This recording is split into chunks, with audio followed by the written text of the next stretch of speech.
Since burning, all space is filled with the fragrance. All Buddhas smell it from afar.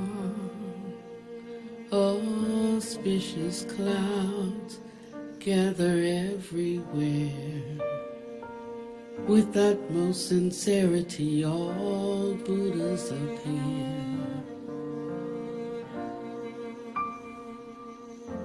We pay homage and offer clouds of incense to the Bodhisattvas and the Mahasattvas.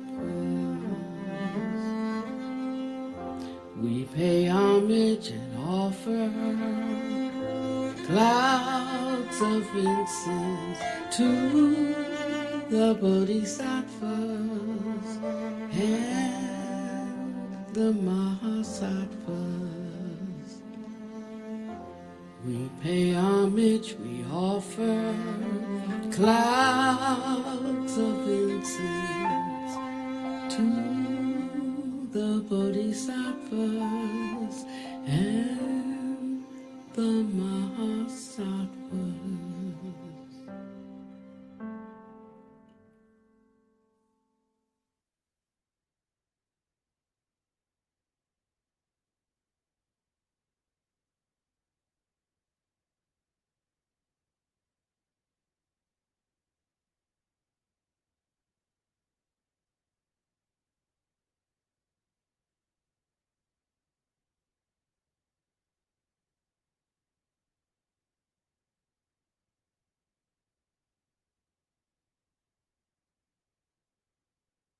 Please receive this song not as a form of entertainment, but rather as a contemplation.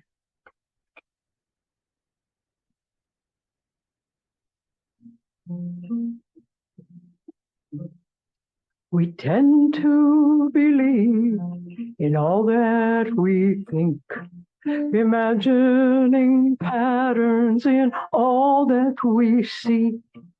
We try to find meaning in everything, but what do we really know? Just look a little deeper, question your thoughts. You know that this thinking ain't all that we've got. There's a truer awareness when the thinking subsides, letting go of ourselves, closing our eyes. It's in stillness the truth abides. It's in stillness the truth abides.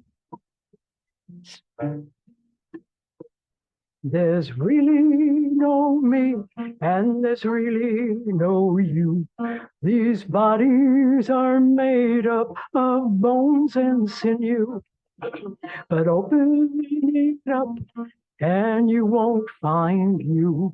So what do we really know? Just look a little deeper, question your thoughts. You know that this thinking ain't all that we've got. There's a truer awareness when the thinking subsides, letting go of ourselves, going inside. It's in stillness the truth abides. It's in stillness the truth abides.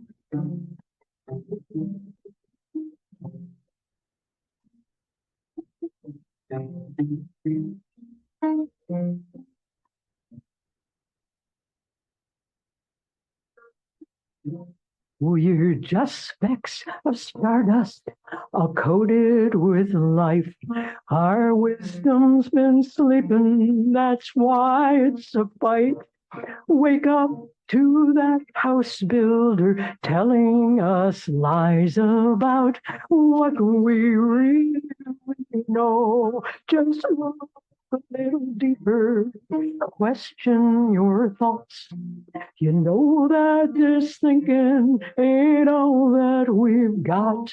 There's a truer awareness when the thinking subsides, letting go of ourselves, closing our eyes. It's in stillness the truth abides. It's in stillness the truth abides. It's in stillness the truth abides.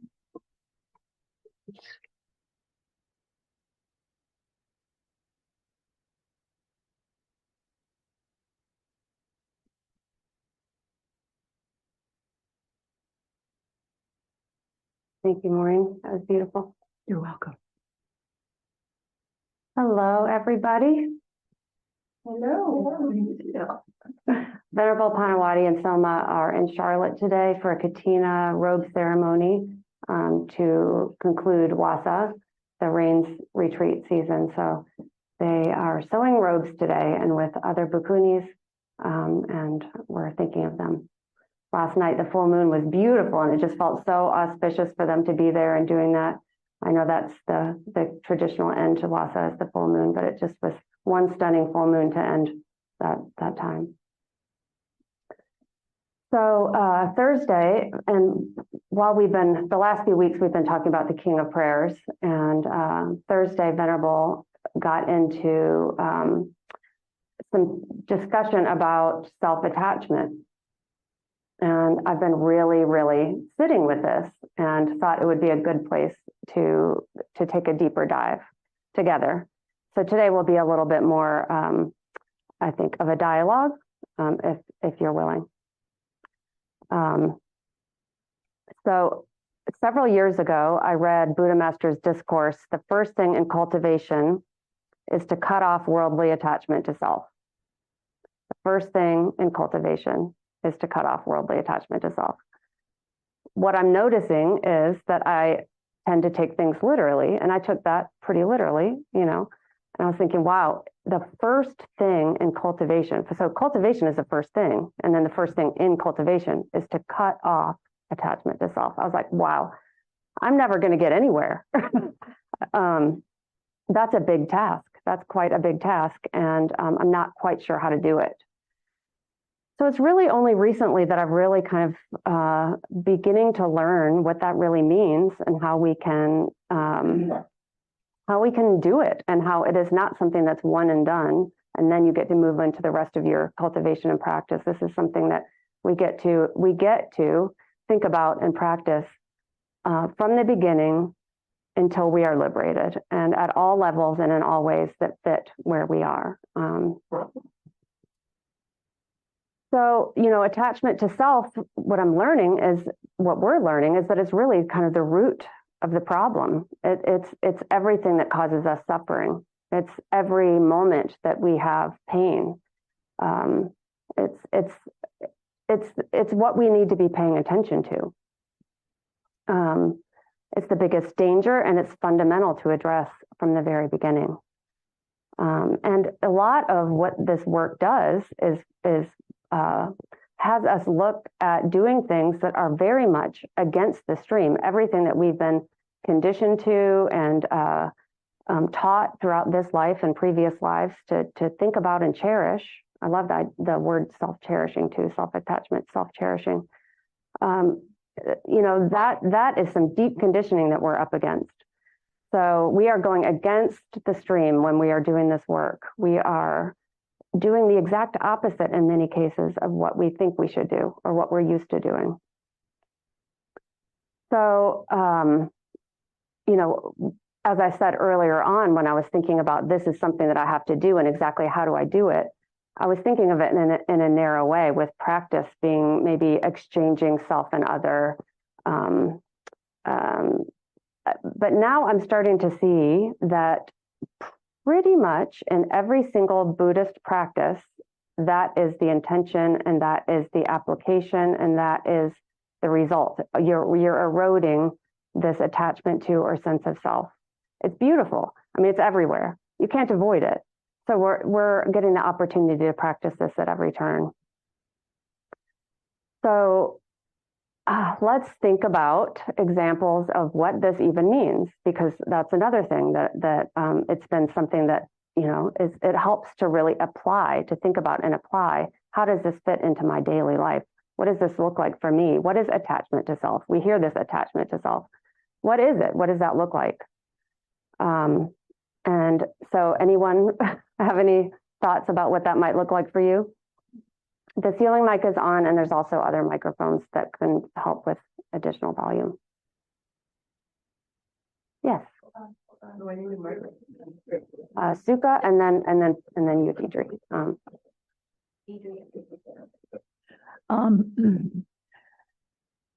When I think about meeting someone, tomorrow I'm meeting a friend that I see maybe twice a year. My first thoughts about are, well, I'm going to share with her, blah, blah, blah. And then it occurs to me, wait a minute, this should be about her. Mm. It should be my saying what's going on with you and truly be interested in her and not about myself, because it really doesn't matter. It's a wonderful example of the awareness, bringing the awareness, catching it, and then, considering how you might shift. Perfect. Deidre wanted to say something. Oh, okay. Oh, okay. All right. So for me, it's like, and I've been thinking about this a lot. It's like I'm with me a lot. So I'm always talking to me, and I'm always seeing me in two different lights. One that's like totally negative, and the other one that's saying, don't be negative, just sing happy songs and be happy, happy, happy, happy. So I notice that there's, I guess, I don't know, it's your mind, your soul, or whatever it is that just keeps on chattering. Mm-hmm. And so I'm not saying it's a good thing or it's a bad thing, but I know it's there. Mm-hmm. And I don't know how to get rid of it, Mm-hmm. Mm-hmm.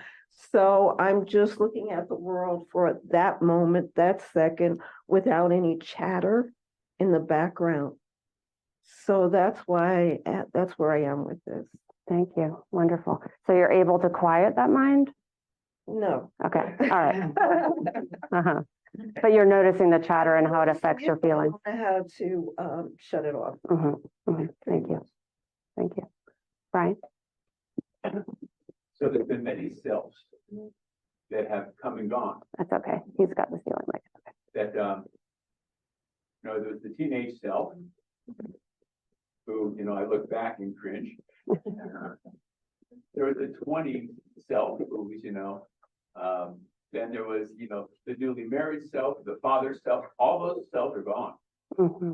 So it's easy to let them go there. And so now there's a new self I'm working with that I don't feel as attached to. Like that 20 self was like, yeah.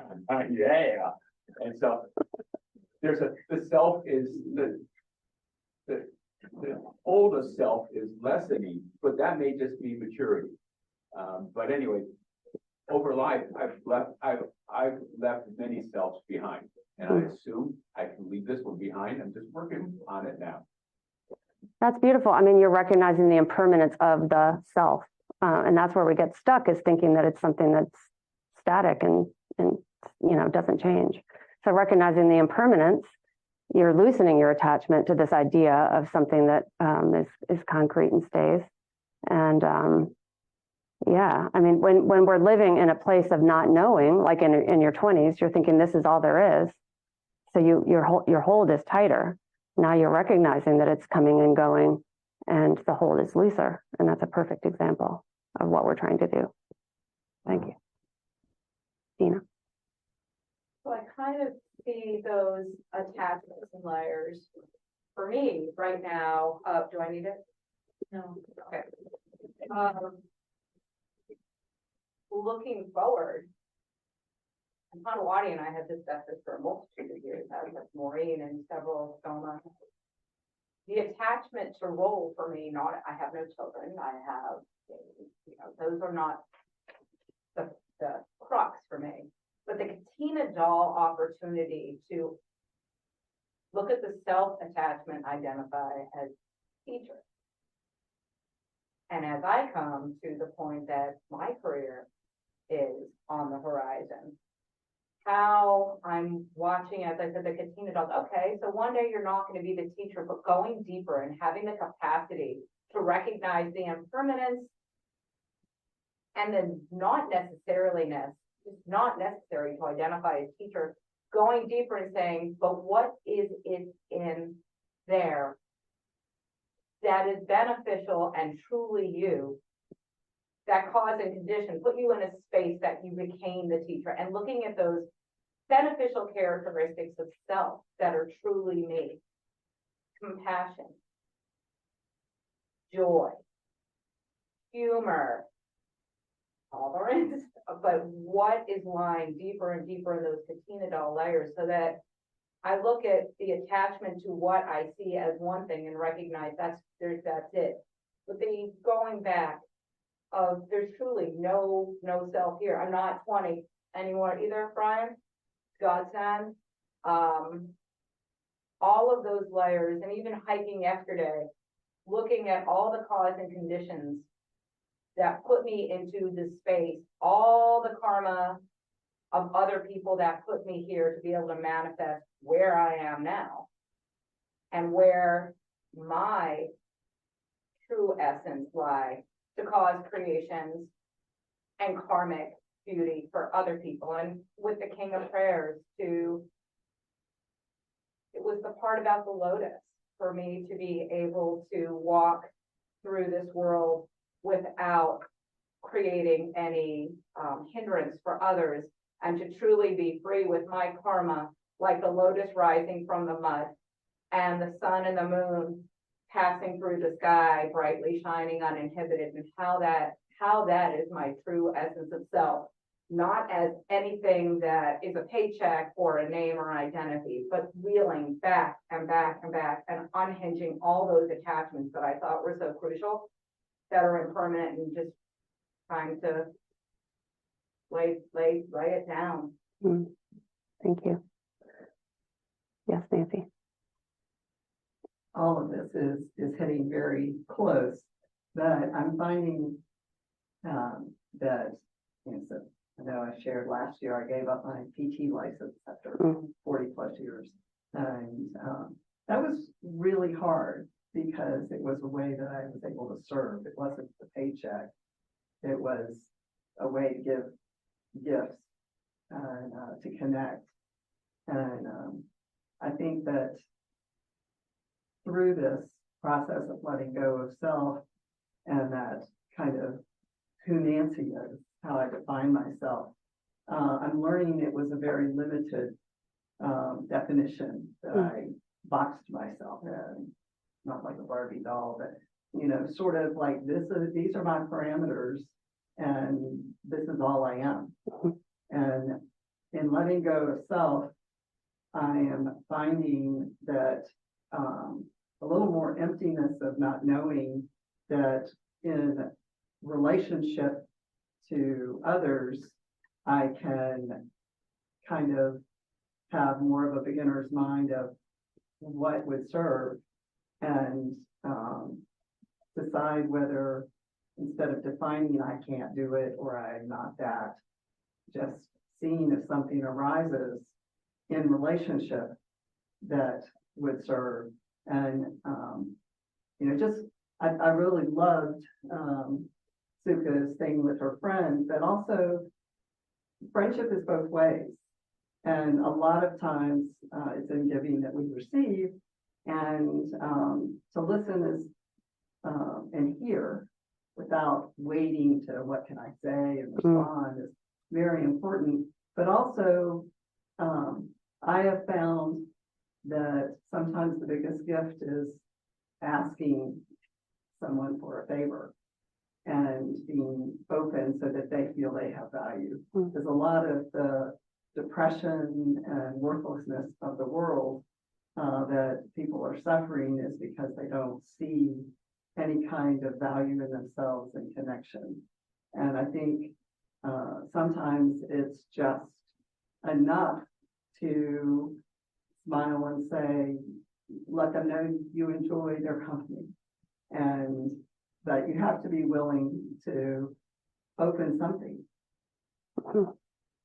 Taking a risk and also looking at what, looking outward instead of, imprisoned within your own feelings. You're looking at what would benefit others. No, and I'm finding basically that, if I erase all these parameters I had, then there's more creativity that I used to say, as I admired all the creativity of everyone else. Oh, I did all that awful comparison. I remember when Maureen years ago gave a talk, and I was so struck with Nancy. You do that all the time. You compare yourself to everyone. And, stopping doing that is a gradual process. Yeah. But it also is allowing me to find that I have more to give. Mm-hmm. The perfect example of that kind of self-attachment too, just saying, in comparison, and jealousy. One, you are, like you said, you're putting yourself in a box. You're defining yourself as something and someone else as something else. And this is better than that. And really, that's just all. It's just thinking. Yes, Kadara. To add on to what Nancy just said, I got to speak with Venerable this week. We touched on my pride because I can be very prideful, either in a way that boasts myself or the way that defames myself. And either way, the self loves to suffer. And it just loves to suffer, and not in whatever way that it is. It wants to draw in, it wants to take away from, fame, blame, shame, gain, all of the things. And so I was, trying to, this week work on understanding what is pride? What is pride? How does that come up? And I watched a video from Ajahn Brahm. He talked about, you're not better than people. You're not worse than people. You're also not the same. And so that just took all of the strings of comparison within me, within the self. And it kind of, cleared up some of the clouds away. But the self just loves to suffer. At least mine does. Ain't that the truth? It really does. I've talked a little bit about how, I have a history of depression, and that is a perfect example of the self, honestly, loving to suffer. I mean, I was caught in a dark place for a long time and attached to my own pain. And, and I knew it. I was like, this is a self-absorbed place to be. How do you get out of here? This is yucky.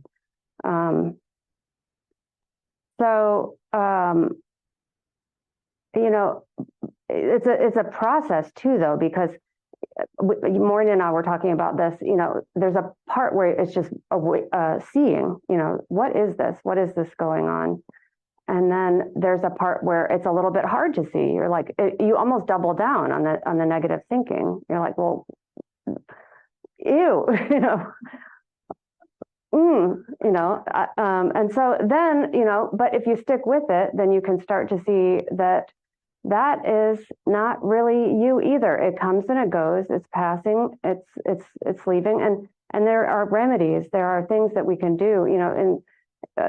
Just in being really immersing myself in the Buddhist path and the Buddhist work, that has completely transformed. I still have my moments, but it is being transformed all the time. And it is through these practices that we're doing. What a relief, none of us really want, yes, we're attached to it because it's familiar, but we don't really want that. We want to be free. So, any other examples of self-attachment? Some of the ones that, yes, Asisa. Yeah, that would be good since you're wearing your mask. It does, if it's orange. Is it longer? Okay. That good? And longer. Is that okay? Yeah, there you go. It's very finicky. Thanks. My name's Isissa, and I really appreciate this inquiry, and I'm thinking about how it feels in my body, Mm. like attachment to self. Like it's this very subtle, consistent quality of like a narrowing, and like it feels like going down a tunnel, and kind of like losing. It's like things come up, and I'm like somewhere, as opposed to like relaxing back and like feeling the wider truth. Things can move fast, I feel like, in like a attachment to self. Like I notice things kind of speeding up, and one thing connects to the next, and there's like this quality of sort of like jumping or like a chain link, like leading somewhere, rather than kind of being more relaxed and able to observe with like awareness at the same time. So it's been really helpful. I've been thinking about how there's like such a clear mirror between how it plays out in life and how it plays out in meditation practice. Like I can notice like that same sort of like runaway train while sitting that happens, and then needing to bring myself back, and like that happens in the day to day in the same way. So for me, I feel like finding those moments where I notice that connection and sort of seatedness in my body has like sort of fragmented and like come apart, to like recognize that feeling of like a dissipating connection and kind of like breathe and come back, and then it's like things are more together. So just some like sensory sort of examples of what that feels like for me. Thank you. Yeah, and that reminds me that, when we're talking about self, what is that? Really what we identify as self is karmic patterns. So if we can kind of see it more impersonally, because it's truly impersonal. These are a series of mental moments, one giving rise to the next. They're conditioned.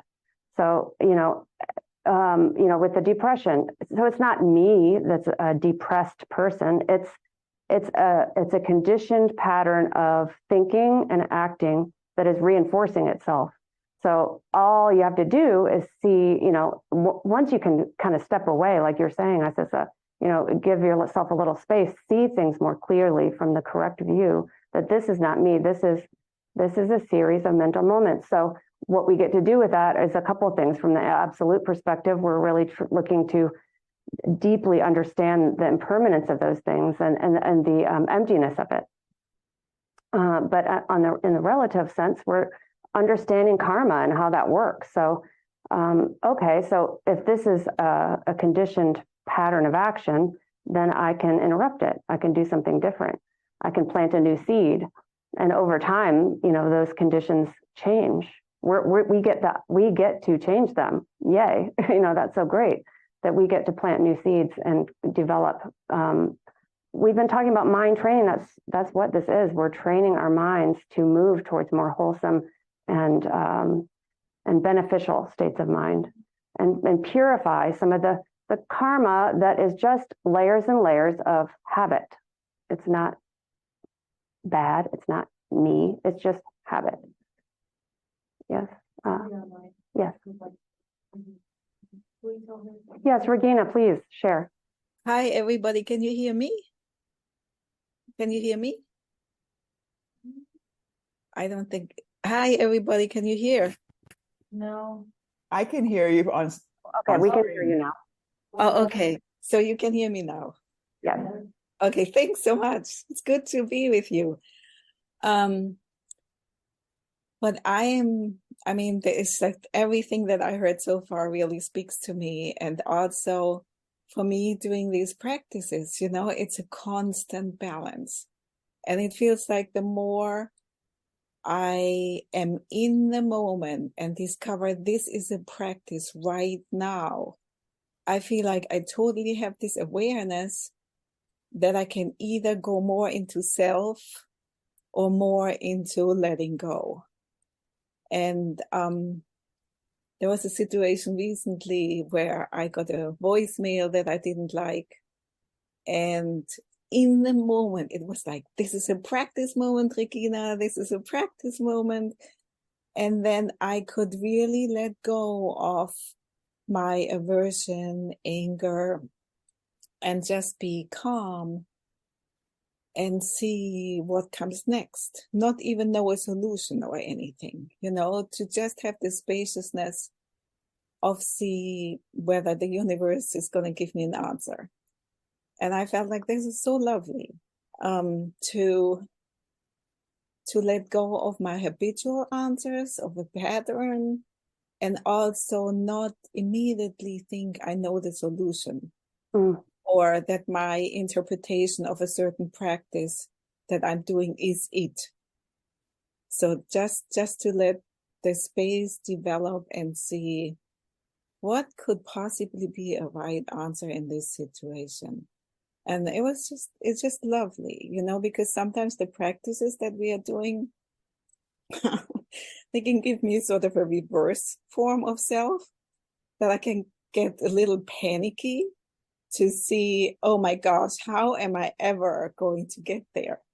Which is sort of reverse pride and reverse self, when I make myself really small, rather than calmly putting one foot in front of the other and leaving enough space for all the bodhisattvas who are going to help me. So thank you for listening. Thank you, Regina. That was so beautiful. Such another good example of just slowing down too. And like you were saying, sometimes these habits we reinforce them by our impulsivity. I know I do that. I can be quick to answer or do things, and it's just driving on habit and impulse. And then it's automatically self-reinforcing some of those habits of mind and action that I don't want to see. So just slowing down and looking deeply before I act, and being a little bit more quiet and checking in with myself, checking in with ourselves before we take action can be so beneficial in doing this. And, these mind trainings are so great because they're really helping us in every moment do the work, and it can be a joy, a true joy to just see, know, and act, yeah. Was that, Dina, you wanted to say something? Elsie Oh, Elsie. hasn't said anything yet today. So I've had this kind of like resurgence of getting back into understanding that well, if you want me to, I don't want the mic, but if you want the mic. So I've had this, I don't know, out of the blue sort of interest in the whole field of the shift from a reactive responsive orientation into a creative orientation, and how those are two distinctly different places to live our lives. And also the practice, that I learned years ago with Robert Fritz, who is a master in the creative process and structural thinking. And so I'm excited about revisiting what that means and the importance of us seeing our underlying structure. Because otherwise, it's just hitting the same stupid thing I did again on a surface level and shifting my mind to something positive. And doing that over and over and over and over again. And what there is available is access to seeing our underlying structure, which gives a lot more power in shifting from, once again, a responsive reactive orientation into a creative orientation. And typically what takes one away from our creative orientation and what we want to create and moving forward in an advancing pattern is the concepts. The concepts are what takes us away. And I think that's also what takes us away from our innate true nature and like operating in our lives more in our innate true nature, and what a joy that would be. So, and those concepts are like dense. They're so real. And my sister called me this week and she said, I have breast cancer. And so family is so, so like part of who we are, like our attachment. And then on top of that is the whole concept of cancer. And my concept of cancer comes from when my grandmother passed away from cancer 50 years ago. And cancer then is not the same thing as cancer now, as far as, the kind of, different technology and all the different new resources. And I mean, not that many people die from breast cancer as they did in the past. I say people because her husband had breast cancer. So I'm just so excited about revisiting structural thinking and looking at our underlying structure. And typically a person does not see their underlying structure by themselves. And they need support in that. So, but there's a methodology to do it. So I'm excited about that. Yeah. Methods to not acting blindly. Yeah. And so that was one of the things that was so exciting to me about, thinking about this, attachment to self and thinking real narrow at first about how you have to do it in first, and then you have to do it in very small ways, and then realizing very recently that it's in pretty much all of our practices. So some of the things that I was thinking about where we get to erode this attachment to self are like prostrations. When you're doing prostrations, one, it's a humble, especially when you're doing full prostrations, you're humbling yourself. You're giving yourself away in a way. And when you're imagining that, one of the things from the King of Prayers that I really liked is, with as many bodies as atoms of the world, to all you Buddhas visualized before me, I bow down. So in that, I'm picturing not just me, a separate little me bowing down. I'm picturing all beings as numerous as the atoms bowing down. There's no me. It's just reverence and devotion. And then you get to look at, the number of Buddhas and Bodhisattvas and Dharma protectors and holy beings that are also as numerous as the atoms. And you're bowing down to the unlimited number of Buddhas and Bodhisattvas and holy beings. And then you think, well, if they're as numerous as the atoms and we're as numerous as the atoms, there's really no separation. So that's a way to that's in itself helping us erode that attachment, that idea of a separate self. Offerings is another one.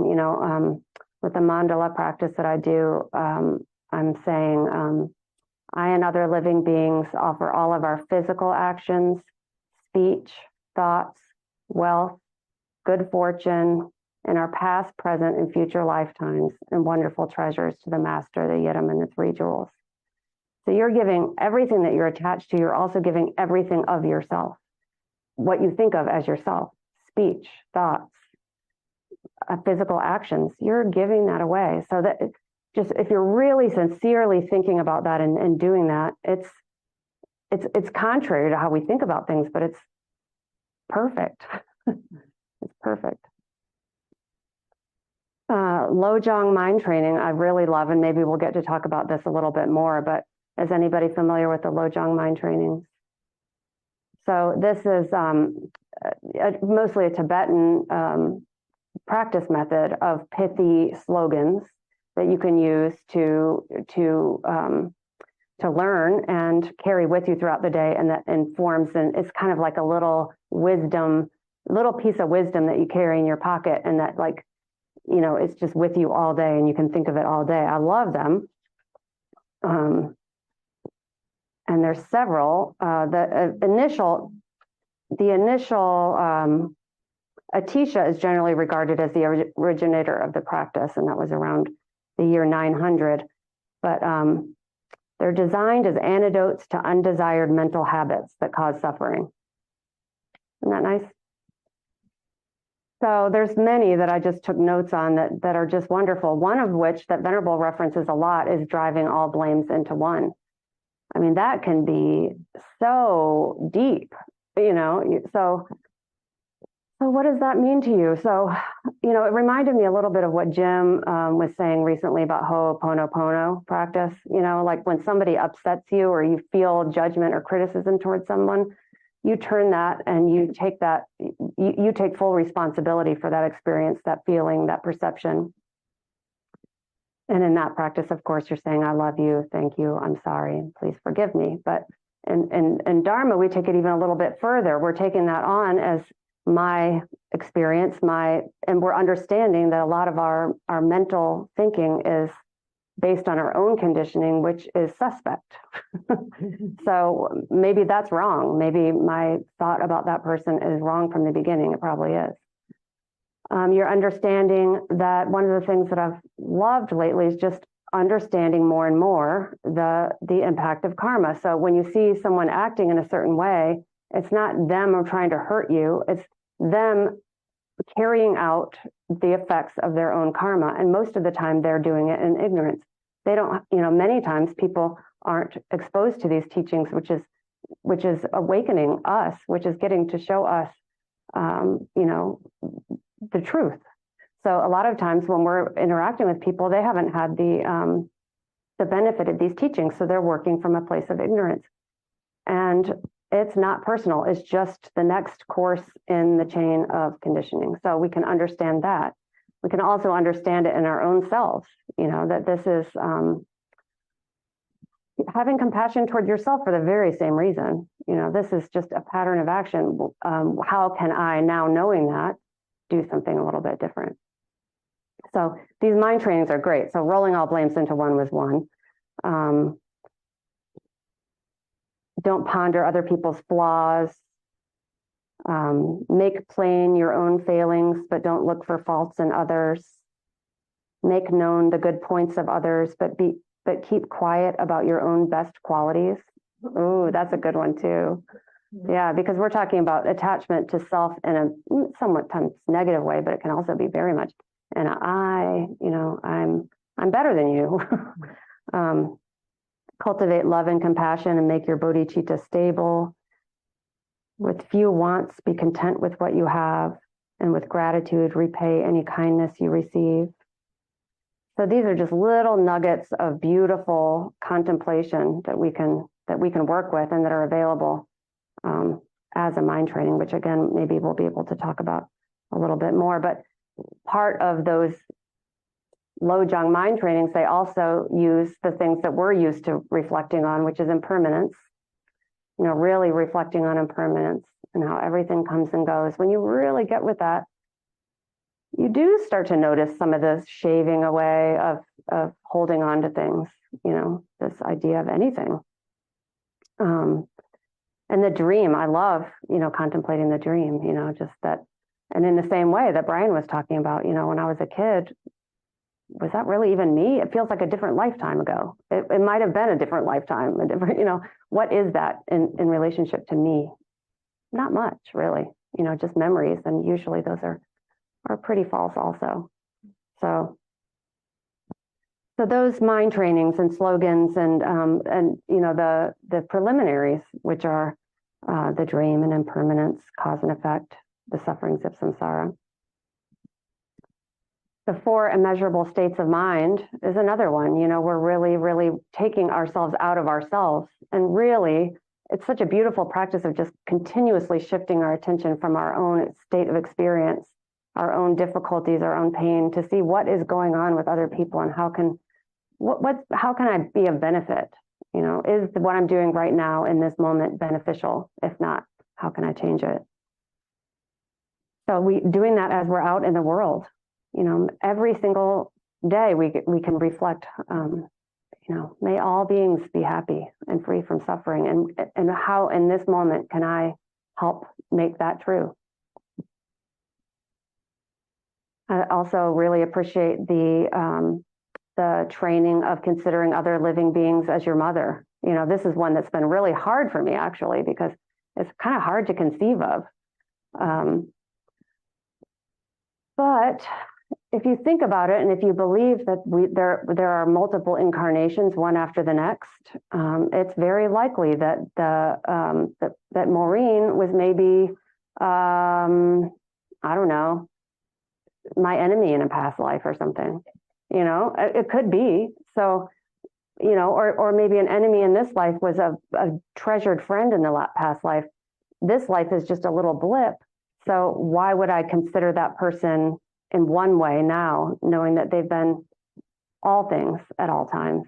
You know, just, again, these are things that we sit with and we really contemplate deeply and come to a more subtle and real place of understanding over the time that we spend with it. A lot of this requires real active contemplation. And at first, it for me at least, it feels a little bit not, it feels difficult. It feels difficult. But the more I do it, the more I stay with it, that's where I'm understanding the importance of patience and persistence, the more I understand these things and the more real they are. Yes, Nancy. One different kind of shift in perspective for me that helps me hold that, I don't know if it's wrong thinking or not, but is that if I look at everyone as having the same Buddha nature as I do and the Buddha does, then it might be covered over. Mm-hmm. But as long as I remember that, then I can hold them as a mother. Perfect. Yeah. The Buddha says that all, what is it? I'm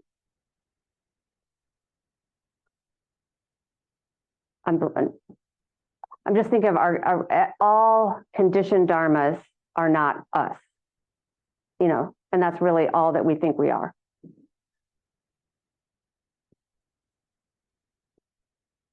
So that brings us to the practice of Tonglen, you know, perfect practice example of really actualizing these truths, you know, taking on the pain of others intentionally.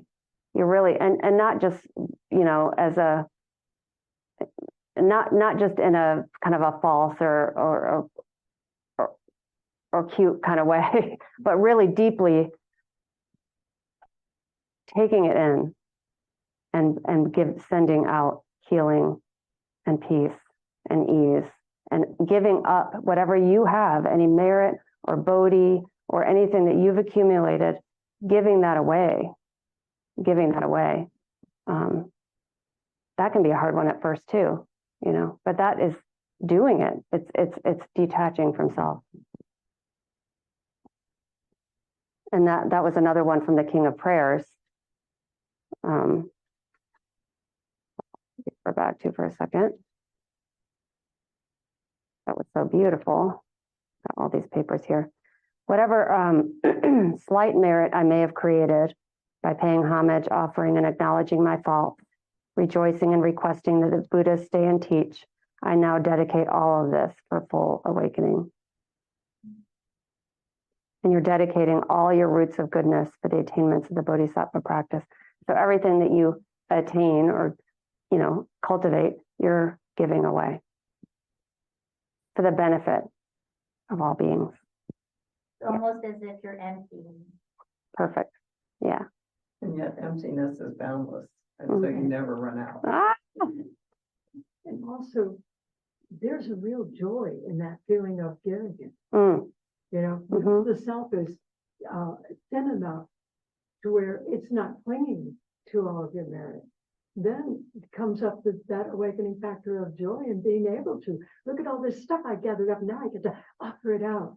Yeah, it's so true. And, there's a moment of fear, which comes from our own, conditioning through beginningless time of I'm giving something that I need.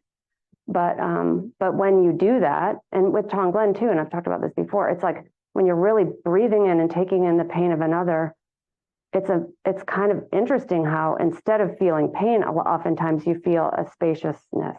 You feel a love and a spaciousness. The Yidam practice is another, and you really, what I'm learning with the Yidam practice is you really kind of have to release attachment to self to really make best use of a Yidam practice, because you have to give yourself, you're letting yourself go, and attachment to self can kind of take the form of doubt sometimes, I've noticed. I don't know if this will work. I don't know if I can do this. I don't know if this is real. Just any of those thoughts that come up, that is me thinking I know, for one thing. And that's kind of silly when you think about it. And it blocks you. It just blocks. It has it. So we're getting in our own way with that. So over and over, just letting that go. And that's a process too. But to really to fully become, to allow yourself to transform into the Yidam. So one of the things that I like about, outside of practice, just in daily life, ways that we can release attachment to self, Buddha Master says, offer what is good and take what is not good. That's something you can really kind of picture doing. If you're serving somebody and, there's only enough food for everybody but you, serve everybody and go hungry, whatever. Or, if there's a bad apple, you take the bad apple and give them the pretty ones. I mean, whatever, you offer what is good and take what is not good. We can think of doing that in many ways and all throughout the day.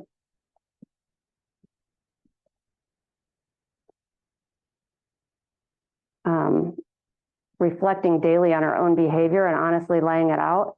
That was another one that the King of Prayers really helps us reflect on.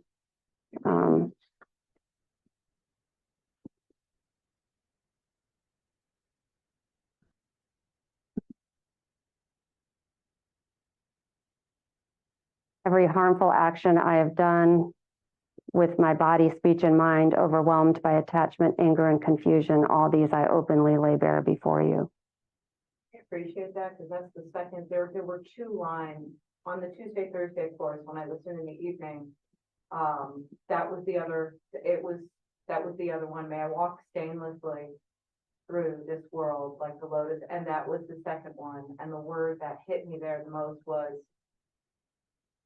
from my ignorance attachment, and that was the second line. So I appreciate you bringing that in. Those were the two that really left me concentrated. Yeah, and openly lay before you. I mean, that's something that Venerable gives us a good example of all the time. When she sees that she has something that she could do better, she not only acknowledges it to herself, but she shares it with us so that we can learn, one, humility, two, the act of reflection, taking account and not hating ourselves for it, but just acknowledging it, saying, wow, yeah, this is something that I can see and work with here. Yeah.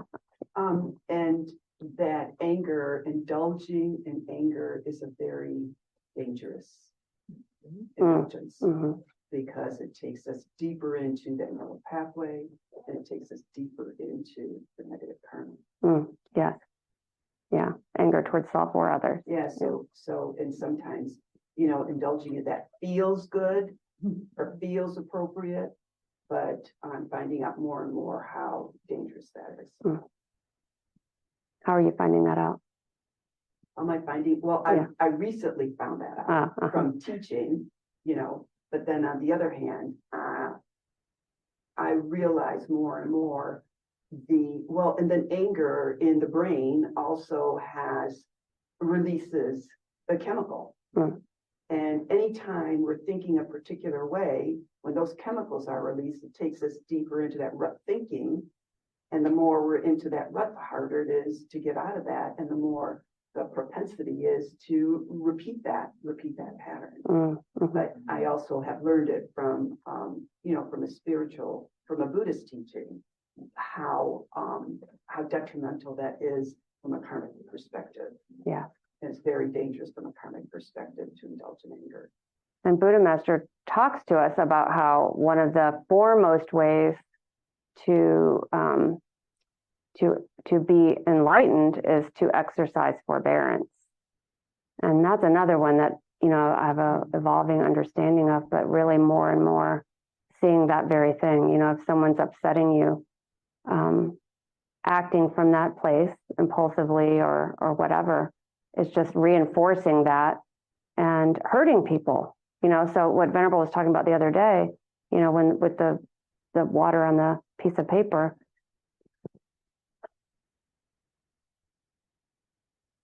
there's the direct karma of hurting someone, but then what are all the ripple effects from that? So yeah, it could be big. There could be big karmic effects from a small action. So we want to be very careful. So when someone upsets us, to be forbearing and patient. And again, going back to the karma of understanding that it's not as personal as it feels, or it might feel. Something that helped me a great deal with anger was studying acupuncture.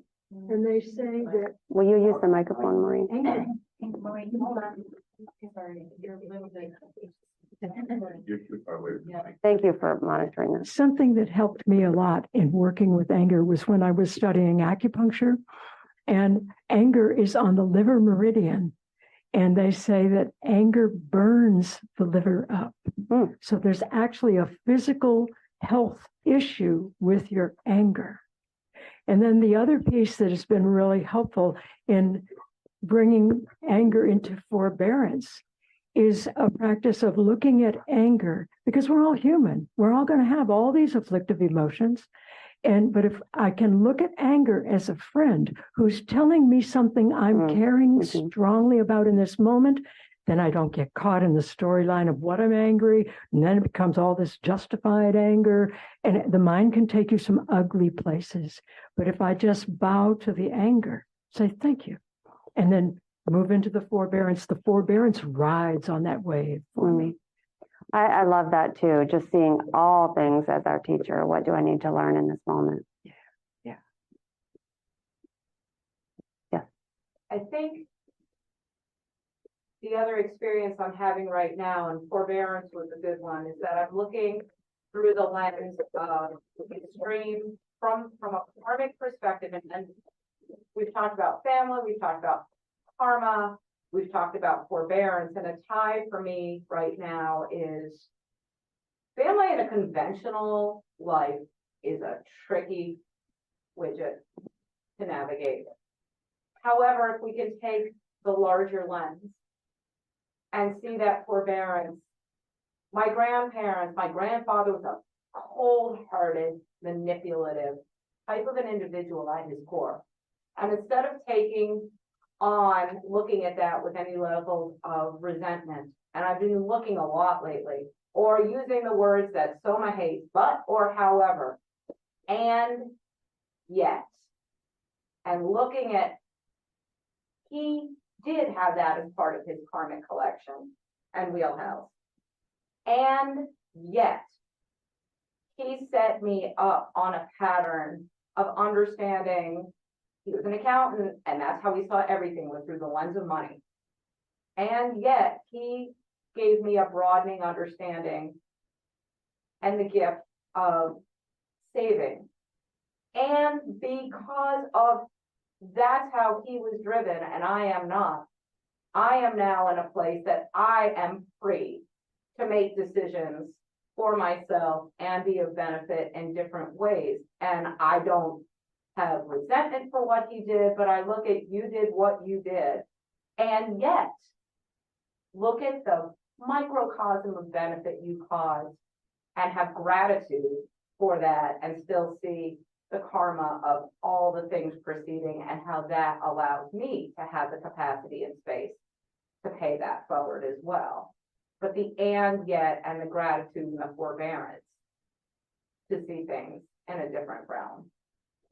Yeah, that's another great strategy for really kind of unraveling this is, just understanding in every moment when we're driving, sitting in our bathtub, whatever, eating, just our bodies, everything is a result of other beings, and so even what you're describing, that it was a painful thing, but it brought you some wisdom in this moment. So some of the wisdom that we have wouldn't be possible without some of the painful experiences and the people that caused us pain. The bodies we have, we wouldn't have without our parents. The car that we're driving, we wouldn't have without millions of other beings. So being able to acknowledge those things and then the merit that other beings needed to have to create those things that you benefit from. So yeah, we talked about acknowledging our faults, but not pointing out the faults of others. That's another habit that we can break, or we can see and break. So Buddha Master says, cutting off self-attachment does not mean giving away all your possessions or cutting off all your feelings. That's, doesn't sound like there's anybody necessarily in here that has that belief, but that's, when you hear self-attachment and self-cherishing, cutting it off, that can be a misconception sometimes that you have to be cold, or you have to be unfeeling, or that you have to,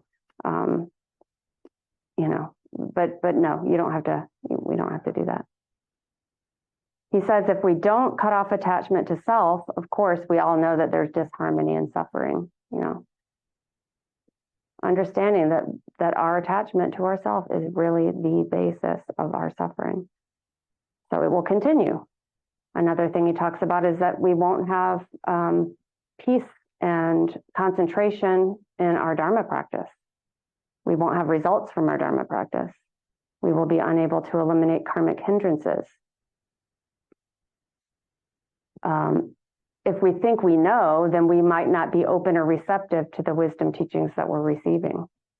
We might close the door. Any kind of narrowing, you talked about narrowing.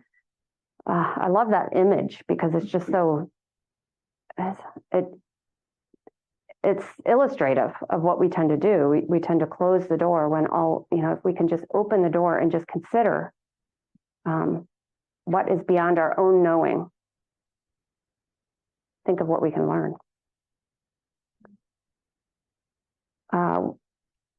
He says that if we can cut off self-attachment, the Buddhas, Bodhisattvas, and Dharma protectors will come support and come to our aid. They'll protect us, they'll support us, but they will not if we do not. Will they help us do it? Maybe. I think that's a possibility. Maybe. I think we have support. We're not there yet, but we're working on it. Yes, I Nancy. actually think that's a very good point, because when I think of the emptiness as unlimited possibilities, I'm very small in the way I define myself. It's very scary to think that all that potential is out there and to wisely use it in a bodhicitta way. It's kind of like, I'll need help. I'll need the Buddhas and Bodhisattvas and Sattvas to, say, yes, pick up that. Because, I'm just me.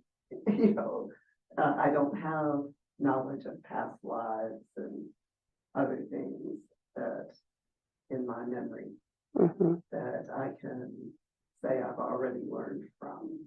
And so I just, the only thing I do is try to be open to the ability that something will arise that's the next right thing to do wherever I am in relation to another being. Unfortunately, we have the Dharma to describe right action, and the Sangha to support each other in making those decisions when we're struggling or we don't know. How wonderful. I mean, I really more and more just see the necessity of the Triple Gem and how fortunate we are to have a living teacher, to have each other, and to have this precious Dharma. He says if we don't cut off attachment to self, we will not be free from life, from birth and death. Of course, you can kind of imagine that. If you're still holding on to yourself, where the benefits of cutting off attachment to self, harmony and happiness. He talks about in this discourse that I was reading, where the one that I referred to, he said that if you cut off attachment to self, you can engage in dream yoga, and he talked at length about that. And I would love that. Joe talked about that too. He invites it at night when he's going to sleep, but just the opportunity to travel to different teachers, different realms, he says, be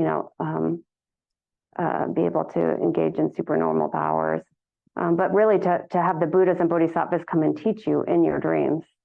He says you can have many teachers, they'll come to you, they'll teach you. So dream yoga. He says you can do anything or go anywhere or do anything with a clear mind in your dreams. And that's what we're kind of talking about too, is the clutter of our own minds. So in the dream yoga state, you have a clear mind. Just think how much more receptive you'll be to those practices and those teachings. So I wrote, each time we notice and practice, we get a skosh more liberated. We shave off a little bit more suffering. So this is just something I've been kind of finding a place of joy with. It's like really continuously reflecting through every single thing that I do. If someone's late to something and I notice a little bit of something rise up and I'm like, you shouldn't be late. I'm like, what's that? Why do you think that's, what is that? Or if I think I know, or, I was walking Maureen's dog yesterday. I was on the trail and I've been really, really thinking about all this because I knew I was going to be talking about it too. But I noticed that I had a certain pace of walking that I wanted to do, and her dog is named Buddha. Buddha likes to smell things. And I found myself saying, come on, we're gonna keep my pace. And then I was like, wait, what is that? What makes me think that I need to have my pace? This is another being that is just as valuable as me. And she wants to smell things. What's the harm in letting her smell things? Something as simple or trivial as that, it can creep in. So yeah, and then when we're not constantly fighting ourselves, we're not constantly saying, this shouldn't happen or you should be doing it this way. There's so much conflict inside. We're always fighting something. So when we can just take it on and release that, there's no resistance. There's just more ease.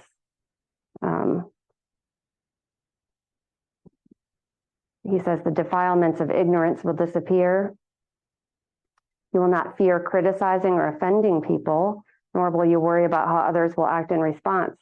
And if you're doing things from the right place, of course, you don't need to worry about offending people because you're doing it without any kind of self. It's all about, what's right for that person so yeah, you won't have to fear criticizing or offending people. You will not seek the things you would desire. You will constantly consider the interests of others. Your conduct will become the conduct of a bodhisattva and will have bodhicitta.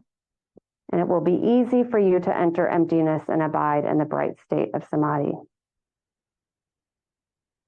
He says the key is that you must truly be devoted to the Buddha Dharma, must truly have a sincere heart, and must truly become aware of impermanence. Only then will you be able to cut off worldly attachment to self.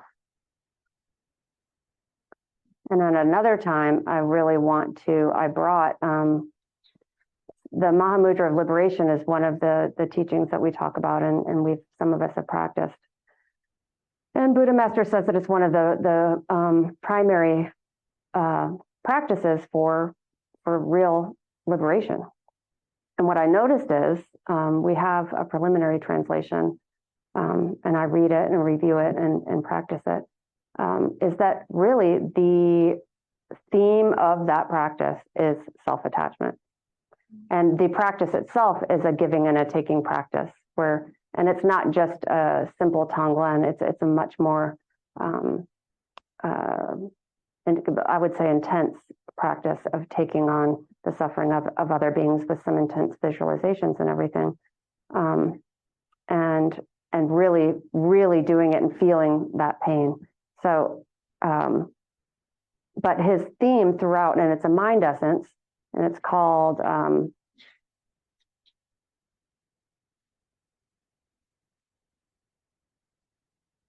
most excellent enlightenment emptiness practice, oceanic mind essence. There's 2 mind essences, but I just love the idea of a mind essence. That's, we're talking about these pithy slogans and mind trainings, but he talks about mind essences, and I just think of an essence just kind of infusing your mind and being with you always. It's becoming kind of a part of you. So I think Venerable had talked about us kind of getting into that practice a little bit more, and I feel like we're kind of getting close to that. But I just thought it was very interesting that is, the major teaching in one of the major teachings in that practice is really around self-attachment and ways to do that through contemplative practices and then visualization and Dharma practices. So do others have any ideas or thoughts that they would like to share about methods for cutting off attachment to self? Sukha. Years ago, I heard a statement that the mind cannot kill the mind. Sorry. I think I speak quite loudly. It's your own perception. Thank you, teacher.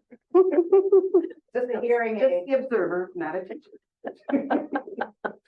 Years ago, I heard the saying, the mind cannot kill the mind. So if I'm saying, oh, I just had a bad thought, I have to stop thinking about that. It's another part of my mind that's going blah, blah, blah. Mhm. But I think, oh, I'm getting better because I've recognized that. Well, that's another part of me. So the Buddha master also says, you can't stop thinking. Thoughts are going to come. That's the thing the mind does. It was what it's born to do, and that's its karma, and it's going to do it. So I've also read, been told, and try to practice just noticing the thoughts and attempting, and I'm not great at it, but attempting not to take that thought and spin it. Mhm. Because the minute I have a thought, there's actually neurons in the brain that are already attached in little threads. And that thought's going to take me to here, to there, A, B, to C, to D, to E, to F. And the only way to stop it is to interrupt it. Mhm. But then I'm still thinking, because I'm practicing methods. And that's a mind thing. So the thing that I'm really,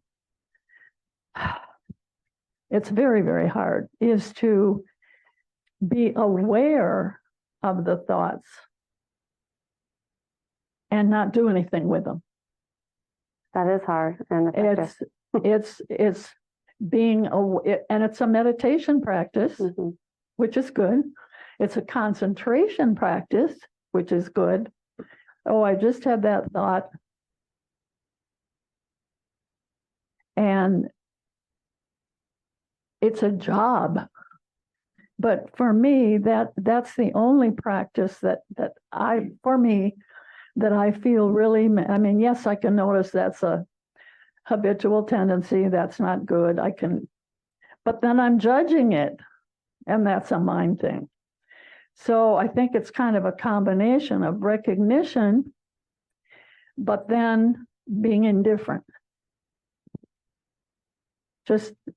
And years ago, I had a stole made when I was practicing, and one side said awake and the other side said aware, and that's long before I got into Buddhism. And now I think how interesting, if that isn't Buddhism, to be awake and then to be aware and then be indifferent. Mm. but not indifferent to my faults, but not to spin a story about them. Mhm. I'm getting better. I'm getting worse. Just let it go. Yeah, seeing it for what it is. And, you know, and like method, we need methods until we don't need methods. And that's one method. Yes, that's that. I really love what you shared and like resonate with that. And just like a piece that I would like add is that awareness is not like in the mind. I think that's what helps me is like, as long as it's like in the mind, it's like the attachment to the thoughts, but the awareness is like bigger than that. Or language feels limiting, but that's the way that it comes to me. So it's like if I can move from a process of noticing and aware and like thinking and stop that, and so that's like happening in the mind, to something that I want to say is more embodied, but it's beyond the body, but it's just like this wider field. And I can feel that quality when things shift from the mind right to that wider field. So I think to me, it's like having the benefit of being able to experience myself in that wider field. Then in the moments when I'm in noticing the attachment happening in the mind, if I can invite, oh, I know this feeling, I know what it feels like to be in wider awareness, invite that in the moment. I feel like that's some of the methods that I work with. Yeah, and that also reminds me of, you know, just what we're talking about today. We're talking about shifting the mind, understanding things as they are, acting in a positive, beneficial way, taking self out of it. When we're able to do that and take virtuous action and really cultivate in our 3 karmas, then samadhi will rise effortlessly. You know, then thoughts will fall away. Then we will enter emptiness. But that comes through cultivation of. And the thoughts become less. Yeah. I mean, there's the gap becomes wider and wider.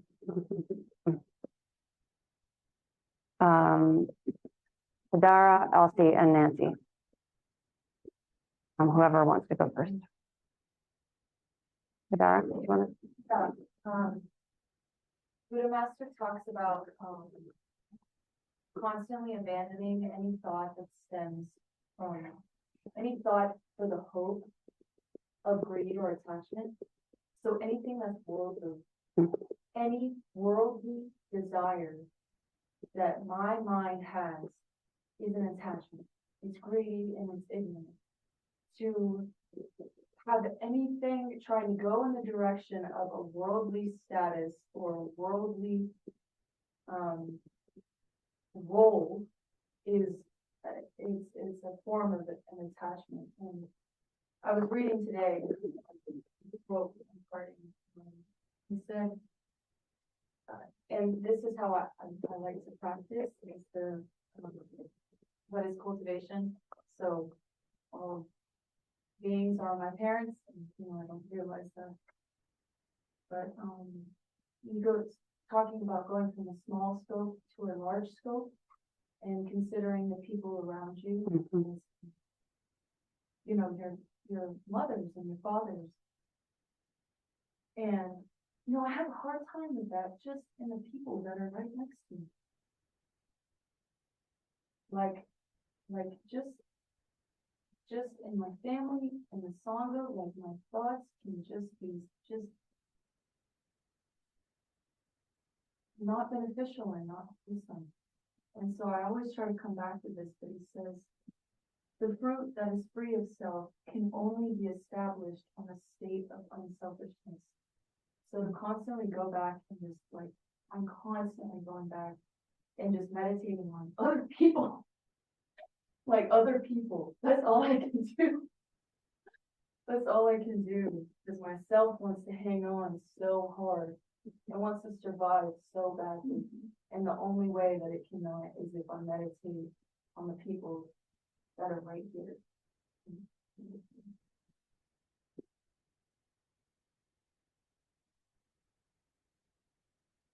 Do either of you want to say anything? Something that's really useful, I think, is an approach to something that is useful is to have the attention be focused on the what happened instead of the concepts we have, the reaction we have, is truly looking clearly at the what happened. We used to do this exercise in corporate training years ago, and it's called a left-hand column exercise. It's taking a piece of paper, folding it in half. On the right-hand side, you write what was said and done. And then on the left-hand side, writing what we were thinking about what was said and done. And so this left-hand column gets really huge. And the right-hand column is just like, this person said this and did this. And then there's this whole thing over on the left-hand side about did this, and this is what I thought about it, and blah, blah, blah, blah, blah, blah, blah. So taking a look at the what happened instead of the summary or the interpretation of what happened, which is not necessarily an easy thing to do, but one way to do it with someone else is to picture what happened. And unless we're not seeing the picture of what they're saying that actually happened, we're in a concept. And that's why picturing is really important. It's like, what actually happened? What happened? I notice I don't ask that question very often. I'm already into what somebody's like upset about or what I'm upset about. And like, I'm so sympathetic and I'm so compassionate and I'm so loving. And it's like, what happened? Yeah. So interrupting early and often and checking in on what bringing awareness to the situation. Yeah. And accountability. Yeah. And I think even as Sangha members, I think we all even kind of get a sense of what another person's pattern is. You know what I mean? Like, yeah, I know exactly how this person is going to respond to in the dialogue. I know what they're going to be thinking, like how they're going to be reacting to it. And so I think we know each other's patterns better than, we know their patterns. Not for long, because we're interrupting them all the time, right? But it's like, what happened? Nancy, did you want to say anything before we close? No, I'm processing now. Oh, Brian. Okay. One thing that helps me working with the, sorry. It's on mute too, so just press it one time for the green light. One thing that helps Is it on? me a lot with. Will you press it one time? Not on? Green. Oh, green is on. Yep, okay. Yay, green is on. Okay. One thing that I have found very, very helpful in working with personal preferences, when I recognize them, there's that thinking mind that wants to sneak in through the back door now with judgment and making me bad. And as long as there's a me in the story, the ego self seems like it's happy and it's sticky and ugly. And so something that came to me was just naming that aspect, that wanting mind, the personal preferences. I've given him a name, and his name is the Slimer. And if you all saw Ghostbusters, remember that green guy?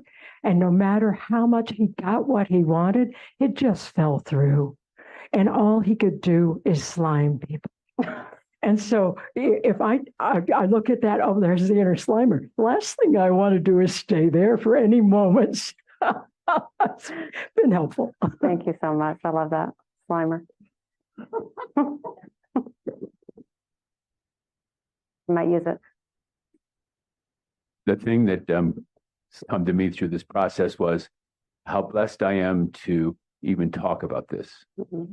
That, Maslow's hierarchy, food, safety, shelter.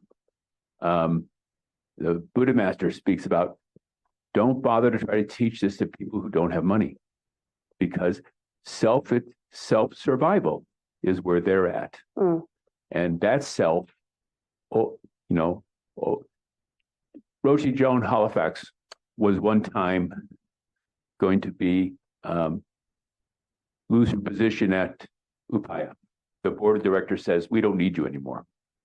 And she and of course, as a monastic, she had no money. She didn't know where she would go. And she talks about how that really upset her ability to stay where she wanted to be. And I just feel so blessed that I don't have to worry about going home and being safe. And yeah, the self rules until you get to a point where you don't need it. But there's a point where you do need it. Yeah, we have the conditions to really, really penetrate this and really, really, with every single thing that we do, it's having benefit from the smallest to the biggest if we're in alignment with what we're learning and studying. If we're doing it, it all matters. It all matters, and it will continue to benefit us. Thank you so much. And the concept of that, the concept that I have to have enough money and that, that is driving me, otherwise I'm gonna starve as an old lady, on the street. I mean, not that I'm actually starving and have to be groveling for food now as far as the hierarchy is concerned, but our concept of where we are and the hierarchy as well, or the fear of not belonging, like always having that fear, and then all of the strategies that we do to prevent from being alone and belonging. Yeah, so yeah, it's the actual, but it's also the conceptual part of the hierarchy, I think. That's not even true. All we can do is plant good seeds and trust in cause and effect, because that's really what we've got here. That's what we can change. We can change what we're doing in this moment to benefit other beings more broadly, and it slowly and surely erode that focus on the false, which is this idea of me being this. Causes all of our suffering. So thank you guys so much for this rich conversation. It was wonderful. And if anybody would like to offer merit, and then we'll close with another song from Maureen. Yes, Dina, thank you. May we cut off ourselves so that we may become ourselves. Surrender into the spacious awareness. Free fall between the cracks, letting in this light of this one beautiful experience.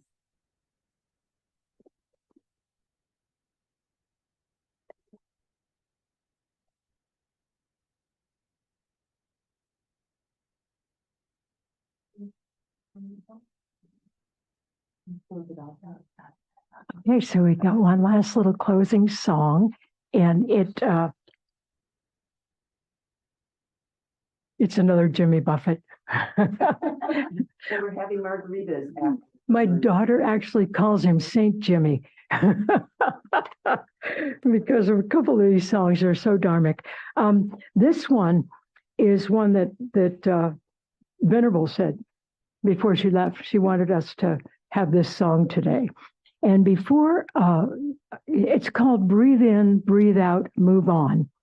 And I'd like to shed a little angle on the Dharma that I'm sure was coming through Jimmy when he wrote it.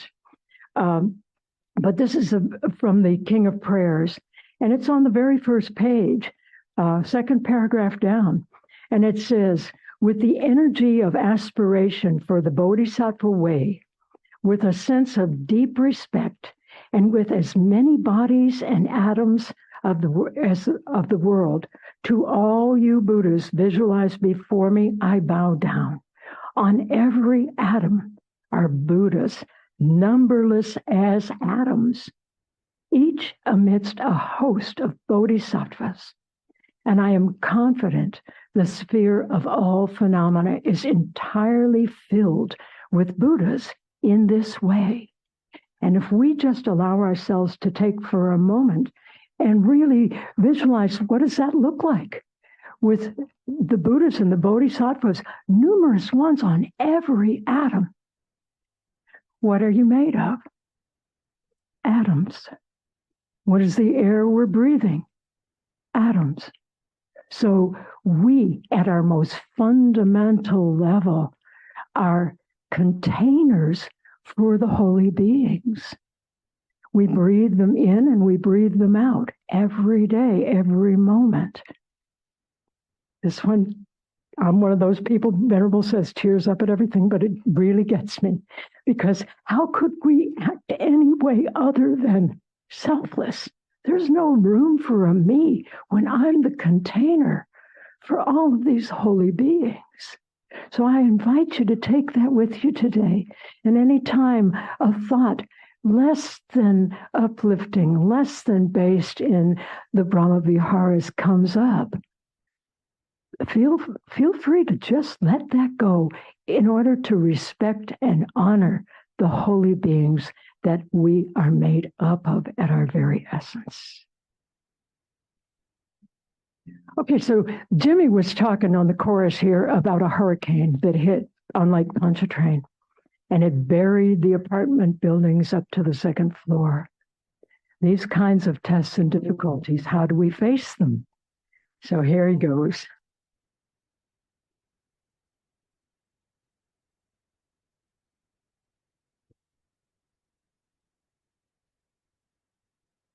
I bought a cheap watch from a crazy man floating down canal. It doesn't use numbers or moving hands. It always just says now. Now you might be thinking that I was had, but this rock is never wrong. And if I had trouble, the warranty said, breathe in, breathe out, move on. And it rained. It was nothing really new. And it blew. Seen all that before. And it poured. The earth began to strain, Pontchartrain, leaking through the door, tides at war. If a hurricane doesn't leave you dead, it will make you strong. Don't try to explain it, just nod your head. Breathe in, breathe out, move on. Don't try to explain it, just nod your head. Breathe in, breathe out, move on.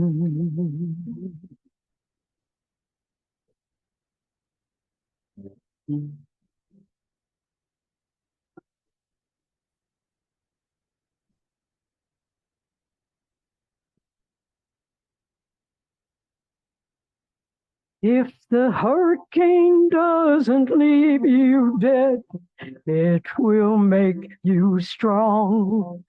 Don't try to explain it, just nod your head. Breathe in, breathe out, move on. And it rained. Nothing really new. And it blew. Seen all that before. And it poured. The earth began to strain, Pontchartrain. It buried the ninth ward to the second floor. According to my watch, the time is now. The past is dead and gone. Don't try to shake it, just nod your head. Breathe in, breathe out, move on. Don't try to explain it, just bow your head. Breathe in, breathe out, move on.